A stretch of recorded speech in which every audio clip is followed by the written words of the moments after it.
का एक व्यक्ति रहता था। उसके 2 बच्चे थे जिनका नाम था वीर और धीर। वो अपने दोनों बेटों की बहुत अच्छी देखभाल करता था। जैसे ही वीर और धीर बड़े हो गए, मुरली ने उनकी उच्च शिक्षा के लिए परिवार को एक शहर में ले जाना चाहा, लेकिन वह दुविधा में था कि शिक्षा के लिए कुछ धन कैसे इकट्ठा किया जाए। इसलिए उसने घर को बेचने का फैसला किया। उसने सोचा कि पैसा शहर में उनकी जरूरतों को पूरा करेगा।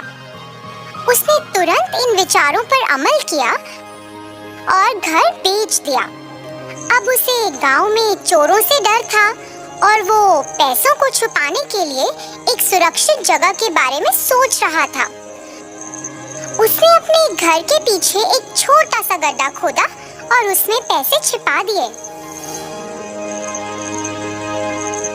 बच्चे उस खुदाई की आवाज से जाग गए।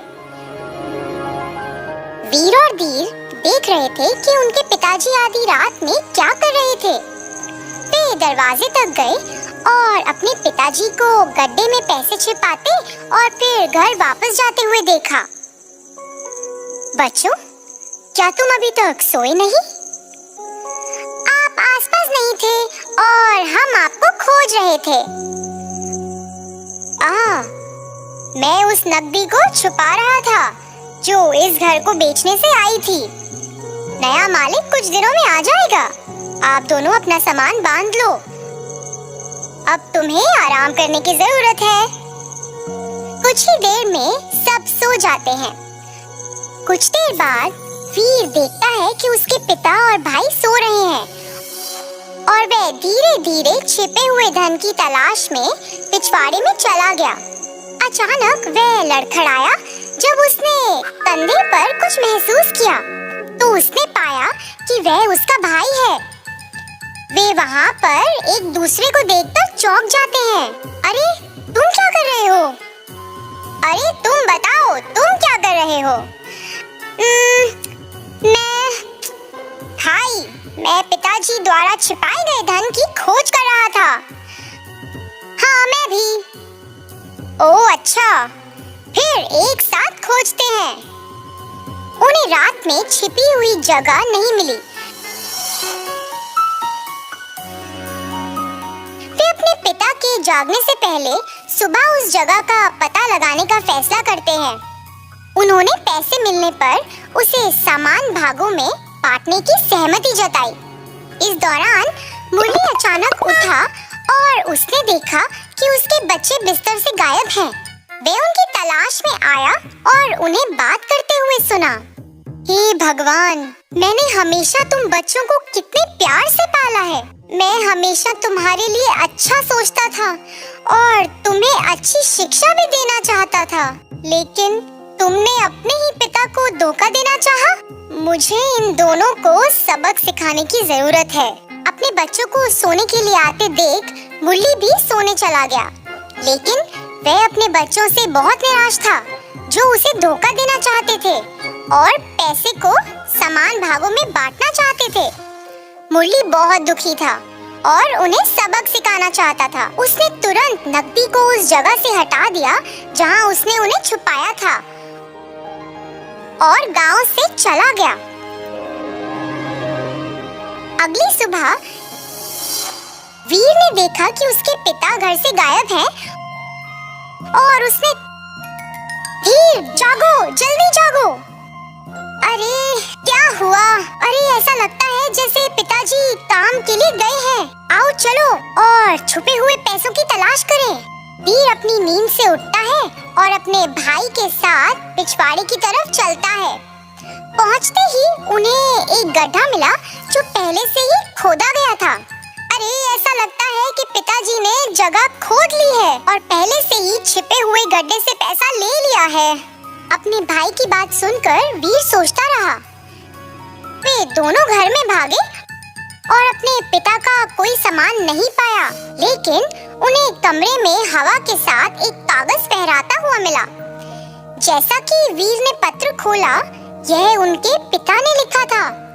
उसमें लिखा था कि वह उन्हें छोड़ रहे हैं और उन्हें सबक सिखाने के लिए दूर जा रहे हैं, क्योंकि उनके बच्चों ने उन्हें धोखा दिया और उनके पास मौजूद एकमात्र धन चुराने की कोशिश भी की। बच्चों को अपनी गलती का एहसास हुआ और उसी समय नया मालिक घर पहुंच गया।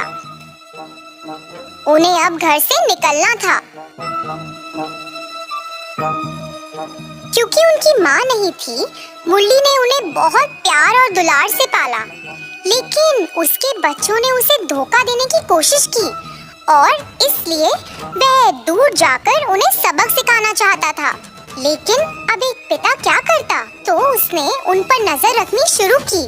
वह ये नहीं देख सकता था कि उसके बच्चे किन परेशानियों का सामना कर रहे हैं और उसने अपने दोस्त कुमार के माध्यम से एक सुझाव भेजा। उसने कुमार से कहा कि वे उसके बच्चों को कुछ नौकरी खोजने का सुझाव दे ताकि वे कुछ पैसा कमा सके और अपनी भूख को संतुष्ट कर सकें। बच्चों ने सुना कि उनके पिता के दोस्त ने उन्हें क्या सुझाव दिया है और उन्होंने अपनी भूख को कम करने के लिए नौकरी की तलाश करने का फैसला किया। वे दिहाड़ी मजदूर के रूप में काम करने लगे। जैसे जैसे दिन बीतते गए, वीर और धीर को एहसास होने लगा कि वे अपने पिता के प्यार को बहुत याद कर रहे हैं। वीर और धीर ने 24 घंटे मेहनत करनी शुरू कर दी। वे अच्छी कमाई करते थे और उन्हें बहुत समझदारी से खर्चते भी थे। रहने के लिए खर्च किए गए पैसे के अलावा उन्होंने बाकी पैसे बचाए। बचाए गए पैसों से वे दोनों एक छोटी सी चावल फैक्ट्री के मालिक बन गए। जैसा कि उन्होंने अपनी सारी मेहनत की कमाई इस छोटे से कारखाने में लगा दी है, वे समझदारी से काम लेते थे और दिन ब दिन अपनी कमाई बढ़ाने लगे। पिता मुरली अपने बच्चों के बारे में नियमित जानकारी एकत्र करते थे। उन्हें पता चला कि उनके बच्चों ने अपनी कड़ी मेहनत के साथ एक छोटे से कारखाने का मालिकाना हक हासिल किया है और दिन ब दिन अपनी कमाई को बढ़ाते हुए प्रसिद्धि भी हासिल की है। उसने अपने घर के पैसों से अपने बच्चों के लिए 2 कंगन लिए। बच्चे हमेशा अपने पिता के प्रति की गई बड़ी गलती के लिए पछतावा कर रहे थे और वो माफी न मांग पाए। लेकिन जैसे ही वीर और धीर ने अपने पिता को उनके पास आते देखा, वे उनके पास पहुंचे और उन्हें गले से लगा लिया। मुरली ने अपने दोनों बेटों की खुशी खुशी शादी करवा दी और उन्हें वो 2 कंगन उपहार में दिए। एक बार फिर खुशहाल परिवार एक साथ आ गया। तो बच्चों, इस कहानी से हमें क्या सीख मिलती है? हमें लालची होने और दूसरों के खिलाफ साजिश करने के बजाय अपने जीवन में कड़ी मेहनत करके सफलता हासिल करनी चाहिए।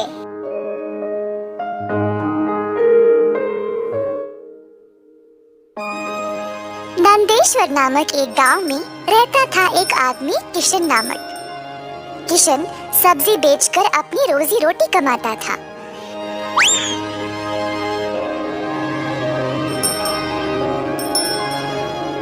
किशन अकेला था तो उसी को खेत जाकर किसानों से सब्जी लाना पड़ता था।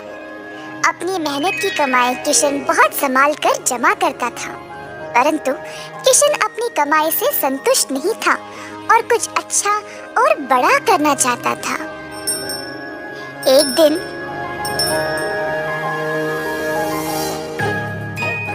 किशन सब्जी बेच रहा था जब एक बूढ़ी महिला अपने सिर पर सब्जी की टोकरी लिए जा रही थी। सब्जी ले लो, सब्जी ले लो। किशन उस बूढ़ी औरत को देखकर हैरान रह गया। ये महिला इतनी उम्र में सब्जी बेच रही है। किशन के सब्जी बेचने से पहले ही बूढ़ी महिला ने घर घर जाकर सब बेच दिया। जब तक किशन पहुंचा, किसी को भी और सब्जी की जरूरत नहीं थी। किशन को बुरा लगा तो उसने सोचा कि वह कल के दिन जल्दी आएगा और कुछ न कुछ बेचेगा।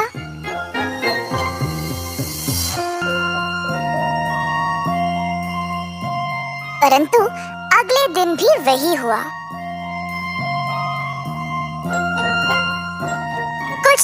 बीत गए और किशन जानना चाहता था कि यह बूढ़ी महिला इतनी जल्दी सब्जी कैसे बेच रही थी।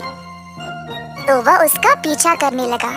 बूढ़ी महिला को पता चल गया और फिर उसने मुड़कर किशन से पूछा, बेटा तुम मेरा पीछा क्यों कर रहे हो? क्या जानना चाहते हो? आओ पूछो मुझे माफ करिएगा पर मैं हैरान हूँ ये देखकर कि आप सब्जी हर रोज इतना जल्दी जल्दी कैसे बेच रही है। कुछ दिनों से मैं कुछ भी नहीं बेच पाया और मुझे पता नहीं मैं क्या करूँ। मैं तो कई सालों से सब्जी बेच रही हूँ बेटा और मैं इस काम से कभी नहीं थकती हूँ। तो बेटा तुम रोज क्या करते हो? मैं किसानों के पास से सब्जी लेता हूँ और फिर गांव में आकर बेचता हूँ। जो भी कमाई है उससे अपना गुजारा करता हूँ। अब आपकी वजह से कई दिनों से मैंने कुछ भी नहीं कमाया। किसानों से सब्जी क्यों लेते हो? खुद की सब्जी क्यों नहीं उगाते? मुझे मदद के लिए कोई नहीं है। मैं एक छोटी सी झोंपड़ी में रहता हूँ और मेरे पास कोई जमीन भी नहीं है खेती बाड़ी करने के लिए। तुम्हें कोई बड़ी जमीन की जरूरत नहीं है। अपने घर के इर्द गिर्द जितनी भी जगह है उसमें ही तुम सब्जी उगाना शुरू करो। मुझे ये बोलने के लिए बहुत शुक्रिया अम्मा। अब केवल उगाना ही नहीं, अच्छे उर्वरक का उपयोग भी करना, तब तुम्हारी फसल अच्छी होगी। किसान सीधा घर गया और अपने घर के चारों ओर बीज बोने लगा। उसने थोड़ी सी भी जगह जाया होने नहीं दी। उसने जड़ खाने वाले सब्जियां, झाड़ियां, लताओं को बोया। कुछ हफ्तों बाद उसकी सब्जियां अच्छे से उगने लगी। किशन ने उनको उखाड़ा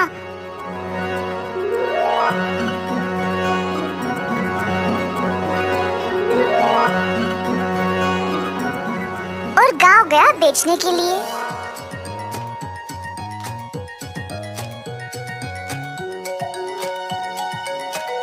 दिन पे दिन किशन को और सब्जी उगने लगी। वह अच्छा पैसा कमाने लगा और सब कुछ जमा करके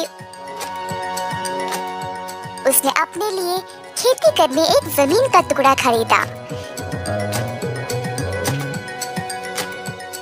किशन अब खेती बाड़ी करने लगा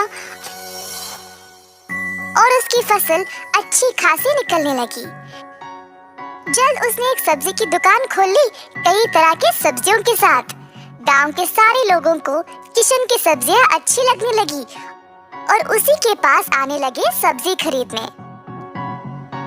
किशन ने अब नौकर चाकरों को भी काम पे लगाया और अपनी दुकान को और बड़ा कर दिया। एक साल के अंदर ग्राम प्रधान ने देखा कि कैसे किशन ने मेहनत करके अपने आप को खड़ा किया है। उनको किशन बहुत पसंद आया और अपनी बेटी का हाथ किशन को विवाह में दे दिया। किशन के पास अब एक सफल कारोबार, एक सुंदर परिवार और एक अच्छा जीवन था। अतः थोड़ी सी बुद्धि और मेहनत से उसका सपना पूरा हो गया। किसान का सपना। एक बार कालेश्वर नामक एक गांव में कृष्णवीर प्रसाद नामक एक व्यक्ति अपनी पत्नी के साथ रहता था, जिसने एक पुत्र को जन्म दिया। अपने पुत्र के नामकरण के दिन उसको हरि प्रसाद का नाम दिया गया। गांव के सारे संत, ज्योतिषी और धार्मिक साधु जो इस नामकरण के उत्सव पे आए थे, सबों ने ये बोला कि हरि प्रसाद बड़ा होकर अपने परिवार की संपत्ति को तिगुना कर देगा।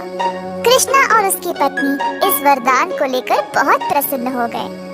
अब बचपन से ही हरि प्रसाद ये सुनते आ रहा था कि उसके कारण परिवार की संपत्ति तिगुना हो जाएगी, तो वो बहुत अमीर बनने के सपने देखते देखते बड़ा हुआ। उसकी इच्छा थी कि वह कई जमीनों का मालिक बनेगा और भोरी भोरी पैसे कमाएगा। हरि प्रसाद 21 साल का हो गया जब उसके पिता ने घर और कारोबार की सारी जिम्मेदारी उस पर सौंप दी और उसका विवाह भी करवा दिया। काम की जिम्मेदारी लेने के बाद वह आलसी बन गया।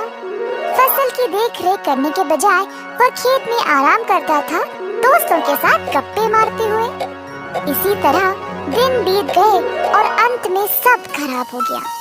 कृष्ण वीर प्रसाद ने ये देखा और अपने बेटे को बुलाया।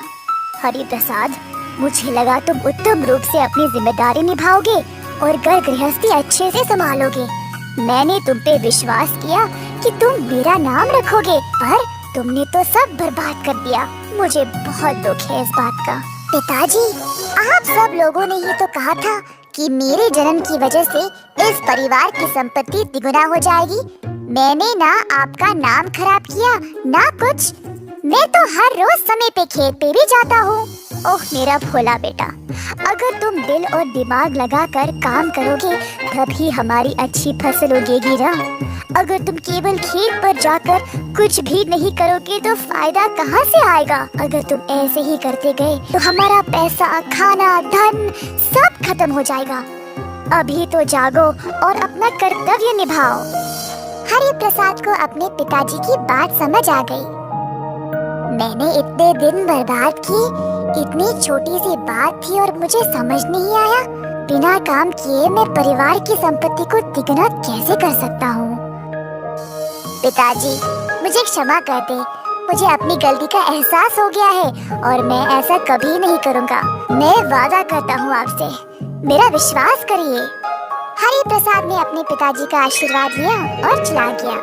अपने वादे के अनुसार हरि अब रोज खेत पर जाकर काम को अच्छे से देखने लगा और सुनिश्चित किया कि मजदूर ठीक से काम कर रहे थे या नहीं। सबसे बेहतरीन फसल लाने के लिए हरि प्रसाद अलग अलग तरीके सोचने लगा खेती बाड़ी करने के लिए।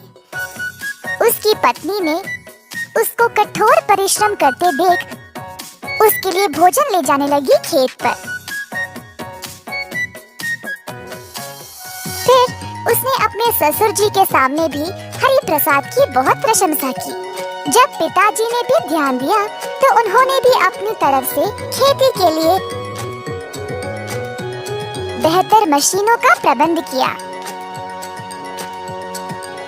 पर हरि प्रसाद अपने सपने के बारे में नहीं भूल पाया जो वो बचपन से देख रहा था। उसने देखा कि उसकी अच्छी खासी फसल निकलने लगी। उसको अनाज और बीज के 100 बोरियां निकलने लगी। परंतु हरि प्रसाद संतुष्ट नहीं था, क्योंकि उसका सपना और भी बड़ा था। वह अपने सपने को सच करना चाहता था, परंतु वैसा हो ही नहीं रहा था।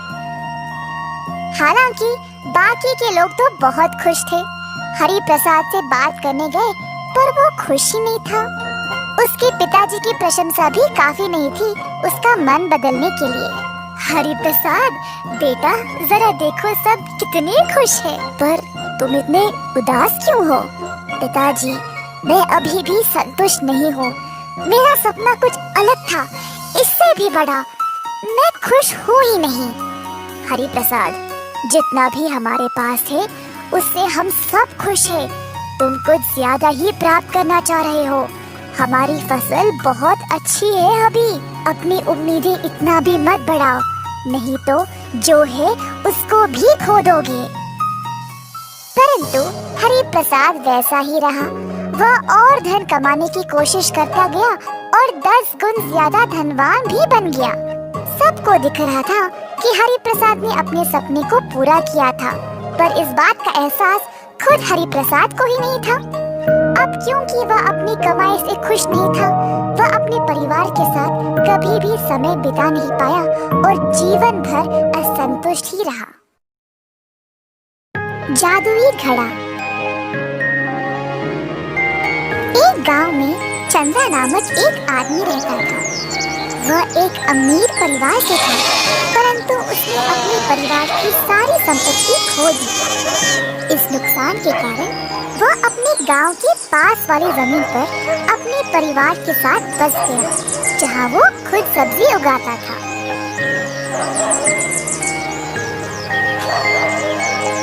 उसकी पत्नी मिट्टी के पुतले बनाती थी। कुछ साल बाद चंद्रा की सेहत भी कमजोर होने लगी। एक दिन उसने अपने 2 आलसी जुड़वा बेटों को बुलाकर कहा, मेरे बच्चों, तुम लोगों को तो पता ही है मेरी तबीयत अब ठीक नहीं रहती, और कब तक तुम लोग बिना काम किए जियोगे। जब तक मैं तंदुरुस्त था मैंने तुम लोगों का ख्याल रखा, पर अब तुम्हारी माँ भी ज्यादा कुछ नहीं कर पाएगी। कृपया अब से काम पे लग जाओ और मेहनत करो। चंद्रा ने भरे मन से अपने बेटों को ये बात समझाने की कोशिश की, परंतु लड़कों ने उनकी बात टाल दी। बस एक दूसरे को देखकर हंसने लगे और चले गए। चंद्रा परेशान था कि उसके बेटे उसकी बातों को कोई भाव नहीं दे रहे। उसको लगा कि अब उसे कुछ ना कुछ तो करना ही पड़ेगा, नहीं तो उसके बेटे ऐसे ही रहेंगे और फिर कल को समाज में नहीं रह पाएंगे। मेरे बच्चों, कई साल पहले हमारे पूर्वज राजमहल में रहा करते थे। उस महल के पीछे एक कमरा है जिसकी चाबी सिर्फ मेरे पास है। चाबी ले जाओ और सारी कीमती चीजों को ले आओ। ध्यान रहे कि तुमको कोई ना देखे। दोनों बेटों ने बहुत ही उत्साह से अपने बापू की बात सुनी। उनसे अब रहा नहीं गया ये जानने के लिए कि उस कमरे में है क्या।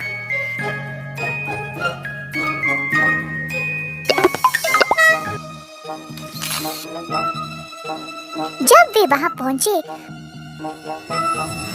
तो उनको केवल एक मिट्टी का घड़ा मिला। अरे, जब बापू ने बोला कि यहाँ कुछ खजाना है, मुझे लगा कुछ हीरे मोती होंगे, परंतु इधर तो केवल ये मिट्टी का घड़ा है। हाँ, सही बात।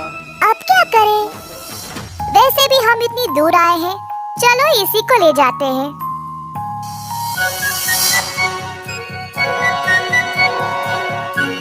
लड़के घर वापस आए घड़े के साथ और अपने बापू को सौंप दिया।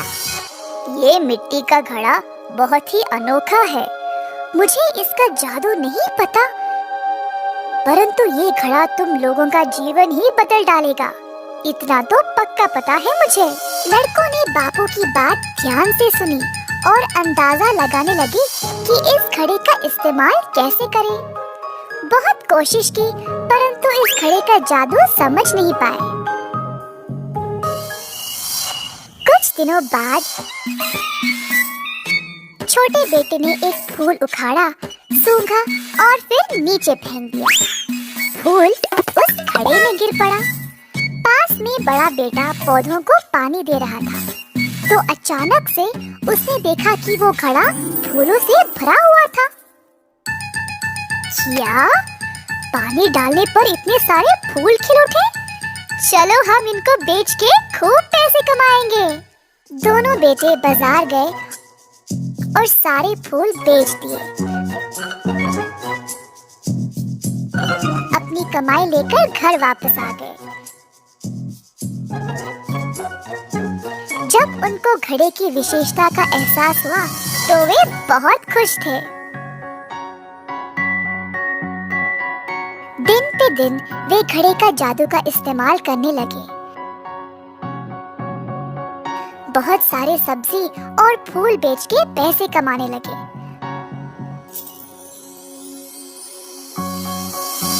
परंतु उन्होंने समझदारी से उन पैसों को नहीं संभाला।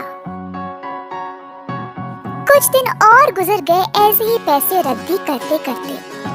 उनको घड़े की जादू की आदत पड़ गई और इसी चक्कर में बाकी सब्जी और पौधों को नजरअंदाज कर दिया। चंद्रा ने देखा कि उनके बेटों का व्यवहार दिन पे दिन बिगड़ रहा था, तो एक दिन उन्होंने उस घड़े को छिपा दिया।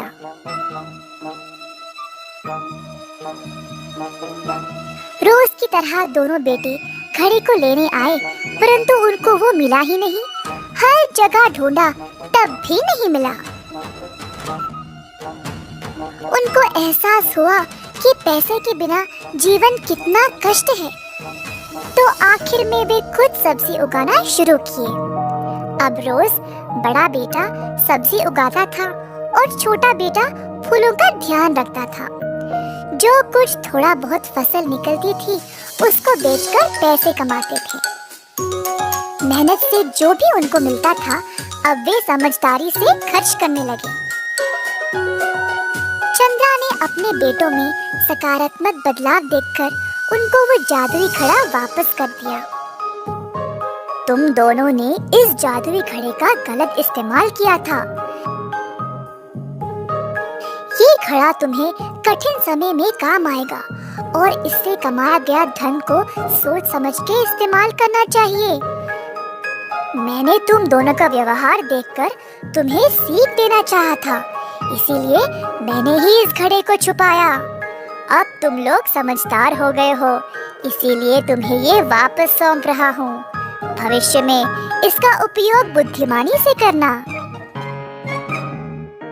दोनों बेटों ने अपने बापू की बात मानी और वचन दिया कि केवल संकट काल में ही उस घड़े का उपयोग करेंगे।